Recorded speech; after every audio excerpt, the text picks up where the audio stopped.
Good morning friends, महाराजा Surajmal PG college अजंपुरा की online classes में आप सभी का स्वागत है। आज अपन पढ़ेंगे उत्प्रेरक सक्रियता 3D सीरीज प्रथम संक्रमण श्रेणी के जो तत्व हैं उनकी उत्प्रेरक के रूप में क्या भूमिका होती है, कैटालाइटिक एक्टिविटी इनमें क्यों होती है, इसी केमिकल रिएक्शन में क्या भूमिका निभाते हैं, उत्प्रेरक के रूप में कैसे कार्य करते हैं, डी ब्लॉक एलिमेंट्स या 3D एलिमेंट्स। 3D सीरीज की बात करेंगे अपन कैटालाइटिक एक्टिविटी उत्प्रेरक सक्रियता। तो काफी केमिकल रिएक्शन है जिनमें 3D सीरीज जो है उसके तत्व उत्प्रेरक के रूप में भूमिका निभाते हैं। तो सबसे पहले ये देखेंगे कि कारण क्या है कि 3D सीरीज के जो तत्व हैं वो उत्प्रेरक के रूप में कार्य करते हैं, यानी कि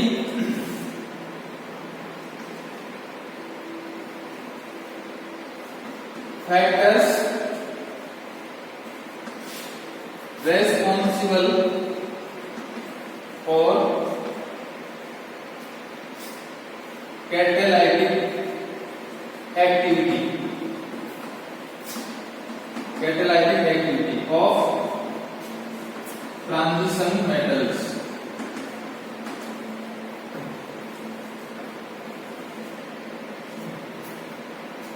ऐसे क्या कारक हैं जिनकी वजह से 3D सीरीज के जो तत्व हैं वो उत्प्रेरक के रूप में कार्य करते हैं।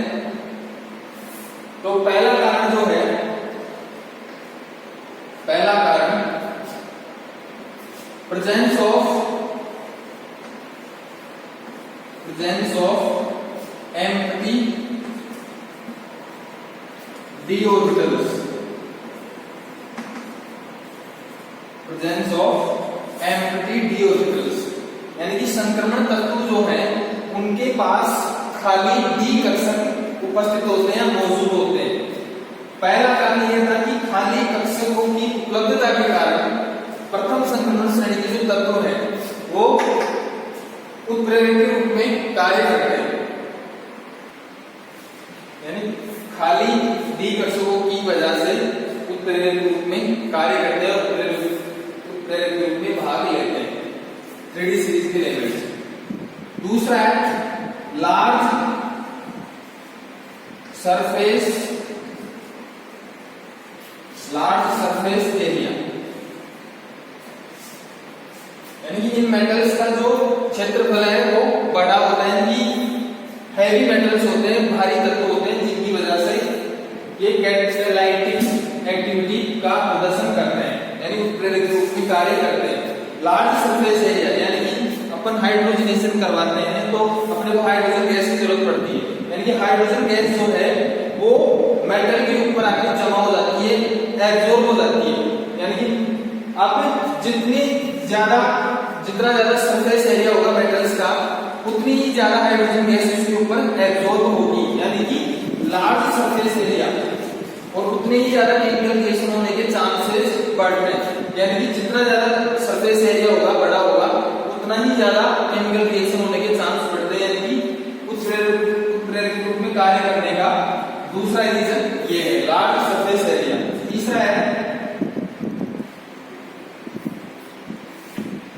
तीसरा रीजन है इसका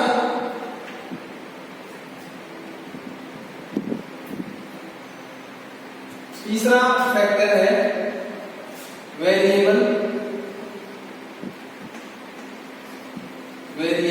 oxidation state.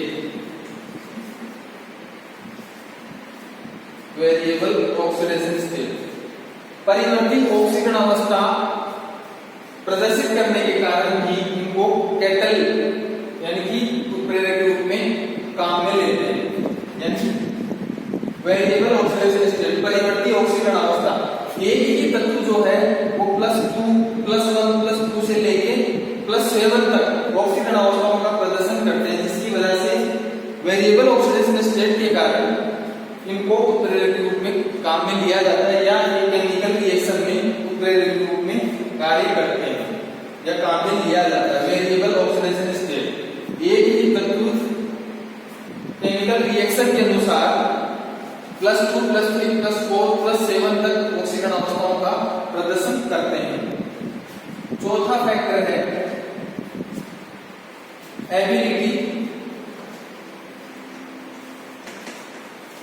Ability to form complexes.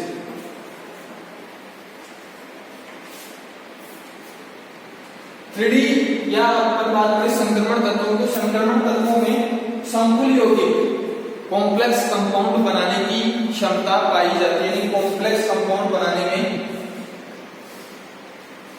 सबसे ज्यादा निर्भर होते हैं डी संक्रमण तत्व जो, यानी संक्रमण तत्व सबसे अधिक कोऑर्डिनेशन कंपाउंड या अपन बोले कॉम्प्लेक्स कंपाउंड का फॉर्मेशन करते हैं। एबिलिटी और कोऑर्डिनेशन कंपाउंड में पढ़ेंगे अपन कॉम्प्लेक्स कंपाउंड क्या होते हैं, किस प्रकार से इनका फॉर्मेशन होता है। तो ये 4 फैक्टर थे संक्रमण तत्वों के उत्प्रेरक के रूप में कार्य करने के, यानी कि उत्प्रेरक के रूप में क्यों कार्य करते हैं, कैसे करते हैं, इसके 4 कारण थे अपने पास। पहला था presence of empty D orbitals, इनके पास संक्रमण तत्वों के पास खाली डी कक्षक मौजूद होते हैं। दूसरा लार्ज सरफेस एरिया, इन तत्वों का या मेटल्स का क्षेत्रफल जो है वो अधिक होता है, बड़ा होता है। वेरिएबल ऑक्सीडेशन स्टेट, ये तत्व जो है परिवर्ती चेंजेबल या वेरिएबल ऑक्सीकरण अवस्थाओं का प्रदर्शन करते हैं। चौथा है ability to form complexes, complex compounds का फॉर्मेशन करने की इनमें योग्यता होती है। तो अपन उदाहरण के तौर पर देखें अपन तो पॉलीफिनों के हाइड्रोजनीकरण के लिए निकिल जो है उसको उत्प्रेरक के रूप में काम में लिया जाता है। NH3 अमोनिया SO2 इनके हाइड्रोजनीकरण के लिए प्लेटिनम जो है उसको उत्प्रेरक के रूप में काम में लिया जाता है।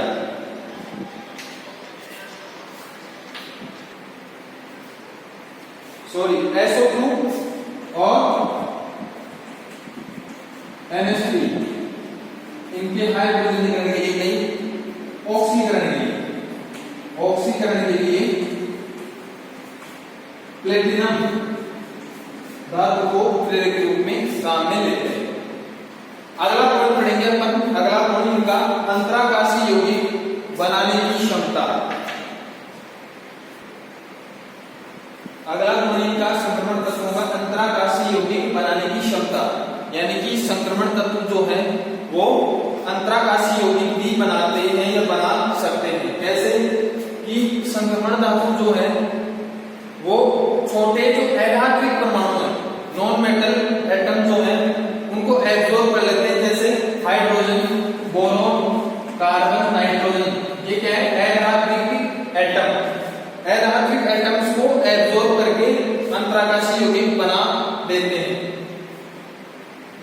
अंतराकाशीय यौगिकों का निर्माण कर देते हैं। धातु परमाणुओं के बीच में, धातु परमाणु की संरचना की बात करें अपन तो धातु परमाणु के बीच में छोटे छोटे स्थान या रिक्त स्थान होते हैं जिन्हें अपन बोलते हैं अंतराकाश। अंतराकाश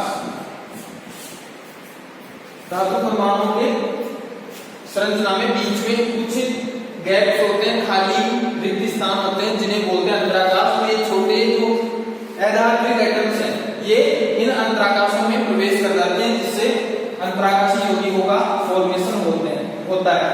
और इन कंपाउंड्स की स्ट्रक्चर धातु की त्रिज्या और एडाक्रिक त्रिज्या के अनुपात पे डिपेंड करती है। अगला गुण देखेंगे अपन इनका, अगला गुण देखेंगे अपन संक्रमण तत्वों का नॉन स्टाइकियोमेट्रिक यौगिक। नॉन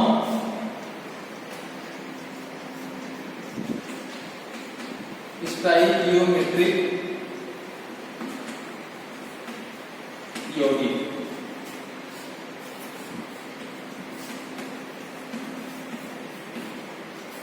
नॉन स्टाइकियोमेट्रिक यौगिक यानी कि संक्रमण तत्व जो है वो ऐसे यौगिक बना देते हैं जिनका संगठन, कंपोजिशन स्थिर अनुपात के नियम के अनुसार नहीं होता, यानी कि स्थिर अनुपात का जो नियम है उसके हिसाब से कंप्लीट नहीं होता। ऐसे कंपाउंड्स का फॉर्मेशन करते हैं जिनको अपन क्या बोलते हैं, नॉन स्टोइकियोमेट्रिक यौगिक, यानी कि स्थिर अनुपात के नियम का पालन नहीं करना। ऐसे कंपाउंड्स को क्या बोलते हैं, नॉन स्टोइकियोमेट्रिक यौगिक। जैसे अपन बात करें क्यूप्रस सल्फाइड की Cu2S क्यूप्रस सल्फाइड। अब स्थिर अनुपात के नियम के अनुसार इस कंपाउंड में कॉपर और सल्फर का अनुपात कितना होना चाहिए, 2:1 सल्फर का 2:1। लेकिन एग्जैक्टली ये अनुपात कितना होता है, 1.7:1, यानी कि स्थिर अनुपात में कमी आ रही है, 1.7:1। स्थिर अनुपात में इससे कमी को या स्थिर अनुपात में इस कमी के कारण या कमी की वजह से जो कंपाउंड बन रहा है या कंपाउंड बना हुआ है, ऐसे कंपाउंड्स को बोलते हैं नॉन स्टोइकियोमेट्रिक यौगिक, जिनमें स्थिर अनुपात के नियम का पालन नहीं होता। वो कंपाउंड्स क्या कहलाते हैं, नॉन स्टोइकियोमेट्रिक यौगिक। अब अपन बात करें कमी की, यानी कि ये कमी क्यों आई स्थिर अनुपात में, तो ये ऐसा माना जाता है कि धातु में जो क्रिस्टल संरचना होती है उनमें डिफेक्ट की वजह से ये कमी आती है, इस तरह अनुपात में कमी आती है। इसकी वजह से इनकी जो क्रिस्टल स्ट्रक्चर होती है उसमें डिफेक्ट की वजह से। तो ऐसे कंपाउंड क्या कहलाते हैं, नॉन स्टोइकियोमेट्रिक यौगिक, जिनमें स्थिर अनुपात के नियम का पालन नहीं होता। अगला हम देखेंगे अपन आयनों की जल अपघटित होने की प्रवृत्ति। आयनों की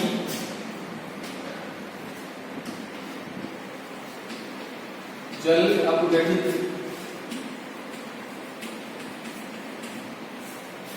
होने की प्रवृत्ति।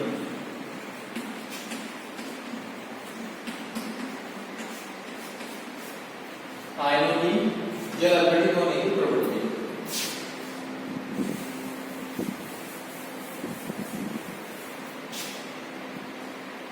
यानी कि संक्रमण तत्वों के जो आयन्स हैं उनके ऊपर धनावेश पाया जाता है, यानी कि संक्रमण तत्वों पर धनावेश पाया जाता है और इनके पास n-1d ऑर्बिटल्स जो है वो आंशिक रूप से भरे होते हैं।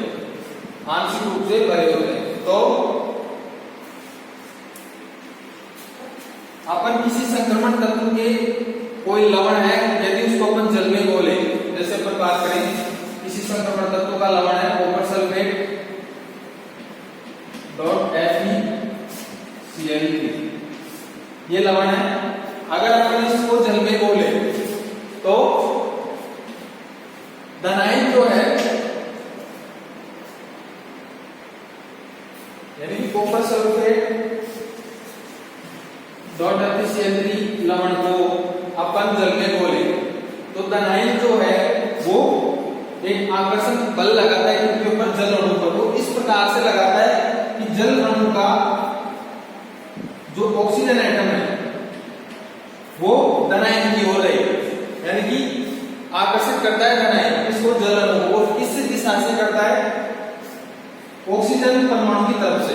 यानी कि और बाद में क्या होता है कि ऑक्सीजन परमाणु का जो लोन पेयर है उसको एक्सेप्ट करके धनायन उसको एक्सेप्ट करके बॉन्ड बना लेता है, जिसकी वजह से ऑक्सीजन एटम जो है वो इलेक्ट्रॉन न्यून हो जाता है, यानी कि ऑक्सीजन के पास इलेक्ट्रॉनों की कमी हो जाती है। अब ऑक्सीजन क्या करता है, इस कमी को पूरा करने के लिए किसी एक OH बॉन्ड पेयर जो है उसके ऊपर पूराधिकार करके उस कमी को पूरा करता है। यानी कि किसी लवण को अपन जल में घोले तो लवण का जो धनायन है वो जल अणु को अपनी ओर आकर्षित उस दिशा से करेगा जिस दिशा में, यानी कि ऑक्सीजन एटम उसकी तरफ रहे। और ऑक्सीजन के ऊपर क्या होते हैं, लोन पेयर। तो धनायन जो है वो ऑक्सीजन के लोन पेयर को एक्सेप्ट करके एक बॉन्ड बना लेता है। बॉन्ड बनाने के बाद ऑक्सीजन जो है उसके पास इलेक्ट्रॉनों की कमी हो जाती है, यानी कि वो इलेक्ट्रॉन न्यून हो जाता है। ऑक्सीजन इस कमी को पूरा करने के लिए कोई भी एक OH बॉन्ड पेयर जो है उसके ऊपर कंप्लीट अधिकार करके पूरा अधिकार करके उससे कमी को पूरा करता है। इस रिएक्शन के कारण संक्रमण तत्वों के हाइड्रोक्साइडों का निर्माण होता है या उसके हाइड्रोक्साइडों के अवशेष अपने को प्राप्त होते हैं। इलेक्ट्रॉनों की कमी हुई ऑक्सीजन के पास, तो ऑक्सीजन किसी एक OH बॉन्ड पेयर को कंप्लीट करके या पूर्ण अधिकार करके उस कमी को पूरा करता है, जिसके परिणाम स्वरूप संक्रमण तत्वों के जो है हाइड्रोक्साइडों के अवशेष प्राप्त होते हैं। अपन बात करें क्षार धातु और क्षारीय मृदा धातु की, तो उनके आयन जो है वो जलापतित नहीं होते। क्यों? क्योंकि उनके पास खाली ऑर्बिटल मौजूद नहीं होते। जिस प्रकार से संक्रमण तत्वों के पास होते हैं, खाली ऑर्बिटल्स नहीं होते हैं, जिनके कारण उनको क्षार धातु और क्षारीय मृदा धातु के आयनों को अपन जल में घोले तो वो जलापतित नहीं होते। ये थे अपने पास संक्रमण तत्वों की प्रॉपर्टीज। कंप्लीट जो गुण थे इनके, उन सभी की अपन चर्चा कर चुके। बाकी जो है अपन उसकी अगले लेक्चर में चर्चा करेंगे। धन्यवाद।